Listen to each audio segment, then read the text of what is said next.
Boutique స్టైల్లో కాజా పట్టీ ఎలా వేయాలో చూపిస్తాను, వచ్చేయండి. నా వీడియోస్ కనుక మీకు నచ్చితే ప్లీజ్ సబ్స్క్రైబ్ చేసుకోండి. మెడ నడుము కుట్టుకున్న తర్వాత కాజా వేయాలనుకున్నప్పుడు కాజా పట్టీ తీసుకొని పైన ఒక హాఫ్ ఇంచు కింద ఒక హాఫ్ ఇంచు మార్జిన్ ఉండేలాగా చూసుకొని స్ట్రైట్గా ఒక కుట్టు అయితే వేసుకోండి. తర్వాత మనం చిన్నప్పుడు విసనకర్ర చేయడానికి పేపర్ని మనం ముందుకి వెనక్కి ఫోల్డింగ్ వేసేవాళ్ళం కదండి. అలాగా 3 ఫోల్డింగ్స్, ముందుకి వెనక్కి ముందుకి ఇట్లా ఫోల్డింగ్ వేసుకొని కరెక్ట్గా నడుము పట్టి ఎలాగ స్ట్రైట్గా ఉందో అక్కడికి స్ట్రైట్గా ఒక కుట్టు వేసుకోవాలి.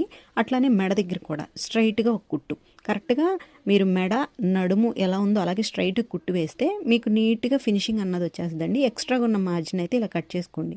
మీకు ఇలా ఒక బ్యాగ్ లాగా రెడీ అవుతుంది. దీన్ని కంప్లీట్గా రివర్స్ చేసేసారనుకోండి, కాజాపట్టి రెడీ అయిపోయినట్టే.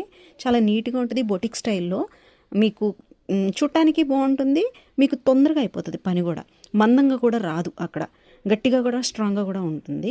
2 కుట్లు వేసేసుకుంటే రెడీ అయిపోతుంది కాజాపట్టి. నచ్చిందా? నచ్చితే ఒక లైక్ చేయండి. ఎవరికైనా యూజ్ అయితే షేర్ చేయండి.